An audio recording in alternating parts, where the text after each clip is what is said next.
Bonjour mesdames et messieurs et bienvenue. Je m'appelle Jason Bouendoa et aujourd'hui j'ai un invité spécial pour nous, l'ambassadeur de la République démocratique de Timor-Leste en République de Corée. Nous avons réussi cette opportunité de pouvoir le rencontrer aujourd'hui, de discuter avec lui de vive voix sur les questions concernant son pays, la République démocratique de Timor-Leste, l'adhésion de Timor-Leste dans l'ASEAN, mais aussi de son mandat ici en République de Corée. Excellence, bonjour. Bonjour, Michel Zesson. Bonjour. Merci d'avoir accepté de nous rencontrer aujourd'hui. Merci beaucoup pour votre invitation. C'est un honneur pour nous, Excellence. C'est un honneur pour nous, Excellence. Excellence, sans plus tarder, j'aimerais poser des petites questions.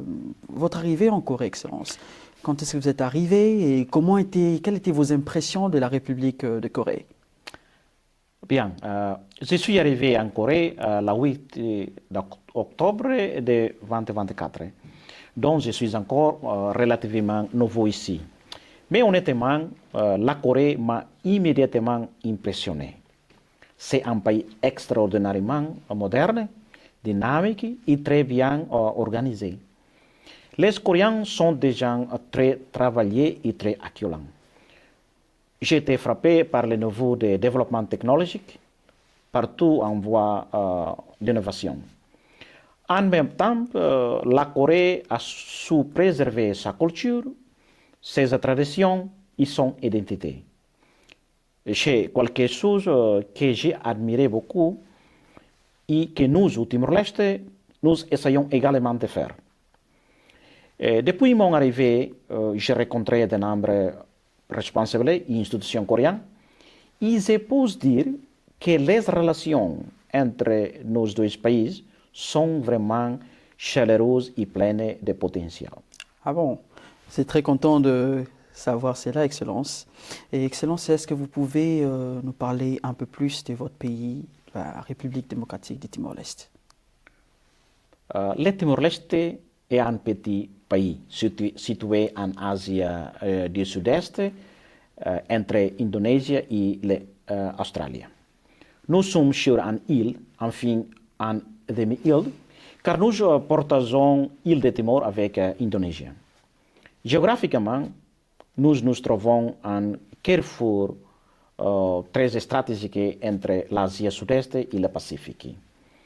Notre population est d'environ 1,5 million d'habitants. C'est modeste, mais ce qui est remarquable, c'est que notre population est très jeune. Plus de la moitié, nous habitants ont moins de 25 ans. Et pour nous, cette jeunesse n'est pas un problème, c'est une opportunité. C'est notre plus grande richesse. Ce sont ces génies qui construiront le Timor-Leste de demain. Effectivement, Excellence, je pense aussi, en tout cas, la jeunesse est toujours l'avenir de demain. Et Excellence, qu'en est-il de langue officielle parlée au Timor-Leste? Oui, absolument. C'est une question que beaucoup de gens me posent. Nous avons deux langues officielles. La première, c'est le Tetum, notre langue nationale, la langue des cœurs. C'est la que tous les Timorais comprennent et parlent dans la vie quotidienne. La deuxième langue officielle, c'est le portugais. Et oui, c'est assez unique pour un pays d'Asie. C'est là expliqué par notre histoire. Nous avons été une colonie portugaise pendant près de 4 siècles. Après notre indépendance en 2002, nous avons choisi de garder le portugais comme la langue officielle, à la fois pour honorer cette partie de notre histoire et aussi parce que cela nous connecte à une grande communauté internationale, le Brésil, le Portugal et plusieurs pays d'Afrique. En plus de ces deux langues officielles, nous avons également deux langues de travail, l'indonésien et l'anglais, sont aussi largement parlées dans notre pays. Donc oui, le Timor-Leste est vraiment un pays multilingue et multiculturel. Et nous en sommes très fiers. Merci, Excellence. Et effectivement, vous entendre et avoir toutes ces langues, c'est vraiment un pays multiculturel. Et il faudrait vraiment en être fier. Et Excellence, il y a quelques mois, au mois d'octobre de l'an passé, ça a fait la une de journaux. Nous avons entendu dire que le Timor-Leste a finalement adhéré à l'organisation de l'ASEAN. Alors, pour plusieurs personnes qui ne comprennent pas, est-ce que vous pouvez nous dire concrètement qu'est-ce que cela veut dire? Oui, c'est un moment, monsieur Jason, c'est un moment que je n'oublierai jamais. Le 26 octobre 2025, lors du sommet de l'ASEAN à Kuala Lumpur, le Timor-Leste est officiellement devenu le 11e membre de l'ASEAN. Après plus de 14 années d'efforts, de négociations et de préparation, c'était un rêve devenu réalité. Les avantages sont très concrets. D'abord, l'accès au marché. L'ASEAN regroupe près de 700 millions de personnes. C'est un marché immense pour nos produits et services. Ensuite, grâce aux accords commerciaux de l'ASEAN avec des pays comme la Corée du Sud, le Japon, la Chine, l'Inde et l'Australie, nous avons désormais accès à des marchés encore plus grands dans des conditions très favorables. Il y a aussi la dimension politique et diplomatique. Faire partie de l'ASEAN, c'est avoir une voix plus forte sur la scène internationale. Pour un pays relativement petit comme le nôtre, c'est extrêmement important. Seul on va plus vite, mais ensemble on va plus loin. Et c'est exactement l'esprit de l'ASEAN. Waouh! C'est un mot, une phrase assez excellente. Seul, on va plus vite, mais ensemble, on va plus loin. Oui. Et en tout cas, on pense que cela va animer la participation de Timor-Leste dans l'ASEAN. Mais Excellence, il y a plusieurs personnes qui se posent la question. Le Timor-Leste est un pays relativement petit. Alors, plusieurs se disent, qu'est-ce que le Timor-Leste peut apporter à l'ASEAN? Qu'est-ce que vous répondez à cela, Excellence? C'est une question très importante et je suis content qu'on me la pose directement pas. Oui, le Timor-Leste est encore un pays en développement. Nous ne le cachons pas. Mais l'adhésion à une organisation comme l'ASEAN n'est pas seulement une question de richesse économique. C'est une question de valeur, de géographique, de potentiel et de complémentarité. Et dans tout cela, le Timor-Leste possède des atouts uniques. Premièrement, notre position géographique. Nous sommes le pont naturel entre l'Asie du sud-est et le Pacifique. Et aucun autre pays de l'ASEAN n'est pas joué ce rôle. C'est stratégiquement très précieux. Deuxièmement, nous sommes le seul pays de l'ASEAN avec le portugais comme langue officielle. Cela nous permet de connecter l'ASEAN au monde lusophone. Le Brésil, le Portugal, l'Angola, le Mozambique, des marchés et des partenaires auxquels l'ASEAN n'avait pas facilement accès auparavant. Troisièmement, nous sommes une démocratique jeune mais solide, avec une presse libre et une société civile très active. Et enfin, nous avons une expérience dans la consolidation de la paix et la reconstruction après un conflit. Donc oui, nous avons beaucoup apporté différemment, mais réellement. Wow! Donc, en tout cas, on peut voir il y a vraiment beaucoup de choses que le Timor-Leste peut apporter à l'ASEAN et c'est assez surprenant, Excellence.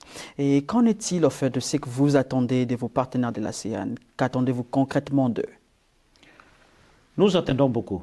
Et je pense que nos partenaires sont prêts à nous aider.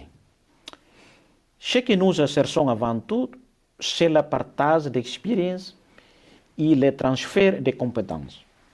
Des pays comme la Corée, Singapour, la Malaisie et l'Indonésie ont réussi des transformations économique remarquable en quelques décennies.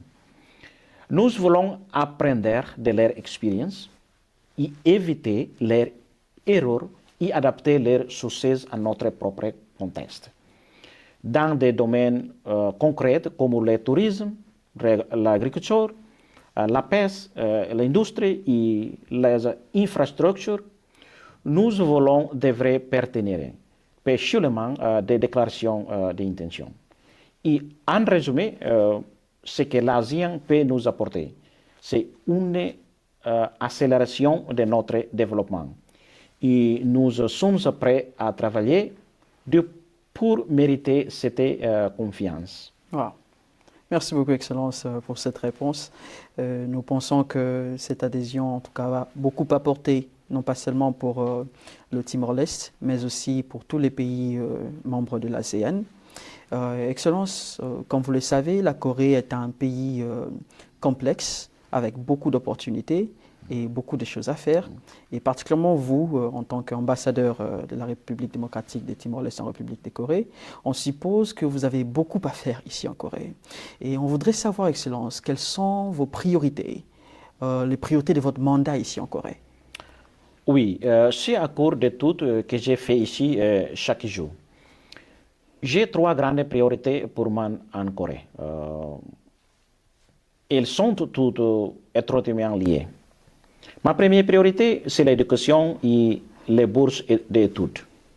Nous voulons que beaucoup plus de jeunes timorais puissent venir étudier ici en Corée.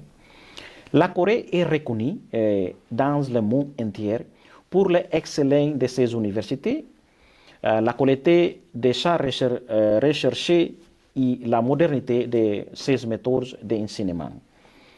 Un jeune Timorais qui vient étudier ici ne rentre pas seulement avec un diplôme. Il rentre avec une vision différente du monde, de nouvelles compétences et un réseau international. C'est un investissement inestimable pour notre pays. Nous travaillons à négocier plus de bourses, à développer des partenaires entre nos universités et les universités coréennes et à simplifier les procédures pour nos étudiants. Car au fond, quand on investit dans le génie, on investit dans l'avenir d'une nation toute entière. C'est vraiment extrêmement vrai, Excellence. Et qu'en est-il de votre deuxième priorité? Ma deuxième priorité, c'est le travail, notamment dans le secteur manufacturier et industriel. Le Timor-Leste dispose d'une main-d'œuvre jeune, motivée et capable. La Corée, de son côté, fait face à des pénuries de main-d'œuvre dans la plusieurs sectorielle de son industrie. C'est une complémentarité naturelle et une situation vraiment gagnant-gagnant. Nous travailleurs viennent ici, ils apprennent dans des usines et des industries très modernes, ils développent des compétences techniques solides, ils soutiennent financièrement leur famille au pays. Et quand ils retraitent, ils contribuent directement au développement industriel du Timor-Leste. Nous voulons renforcer et élargir ce programme, envoyer davantage de nos compatriotes dans le secteur manufacturier coréen et nous assurer qu'ils sont bien accueillis et bien traités pendant leur séjour ici. Et ma troisième priorité, peut-être celle qui me passionne le plus, c'est la transformation numérique. La Corée est tout simplement un des pays les plus avancés au monde en matière de technologie et d'innovation numérique, d'intelligence artificielle et de la connectivité. C'est un modèle pour le monde entier. Et au Timor-Leste, nous avons besoin de faire un bond important dans ce domaine. Nous voulons nouer des partenariats avec des entreprises technologiques coréennes des institutions de recherche et des universités spécialisées. L'objectif est de moderniser nos services publics, d'améliorer la connectivité Internet dans tous les pays, y compris dans les zones rurales, de former notre génie aux métiers de numérique et de créer un environnement favorable aux startups et l'innovation. La Corée a accompli ce que beaucoup appellent un miracle économique. Nous croyons que le numérique peut devenir notre propre miracle. Et nous n'avons pas de meilleur partenaire pour cela que la Corée. Wow. C'est en tout cas des très grandes priorités. Mais aussi, nous croyons au miracle du Timor-Leste. J'espère. Ouais. Nous l'espérons en tout cas, Excellence. Et Excellence, avec tout ça, toutes ces priorités, nous espérons peut-être vous rencontrer encore une fois, quelques temps après, pour essayer peut-être d'évaluer avec vous comment toutes ces priorités sont en train d'évoluer. Et espérons que nous verrons en tout cas le travail que vous aurez abattu déjà jusqu'à ces jours. Et Excellence, au peuple coréen et à la communauté internationale qui vous écoute, quel message avez-vous? Je voudrais dire au peuple coréen, merci. Merci pour l'accueil chaleureux et merci pour les soutiens que la Corée a apporté au Timor-Leste depuis de nombreuses années, à travers les travailleurs, les programmes d'aide et maintenant les partenaires que nous construisons ensemble. La Corée est pour nous un modèle de résilience et de développement. Et nous sommes fiers d'être vos partenaires. Et à la communauté internationale, je veux dire ceci. Le Timor-Leste est un jeune pays, mais un pays déterminé. Nous avons survécu à des moments très difficiles de notre histoire. Nous avons conquis notre indépendance avec courage. Et aujourd'hui, nous construisons notre avenir avec ambition et humilité. Nous croyons au dialogue, à la coopération et au respect mutuel. Et nous croyons que les petits pays ont apporté au monde que les grands. So, mes chers amis, venez au Timor-Leste, vous découvrirez un beau pays, des gens accueillants et un esprit de solidarité qui vous touchera le cœur. Oh, merci beaucoup, Excellence, pour l'invitation. Merci. J'ai hâte de faire un voyage au Timor-Leste et de découvrir ces pays si passionnants et si riches que vous venez de nous décrire, Excellence. Mesdames et messieurs, merci de nous avoir suivis. C'était en exclusivité pour nous, l'ambassadeur de la République démocratique de Timor-Leste en République de Corée. Nous espérons que vous nous suivrez encore prochainement. Merci.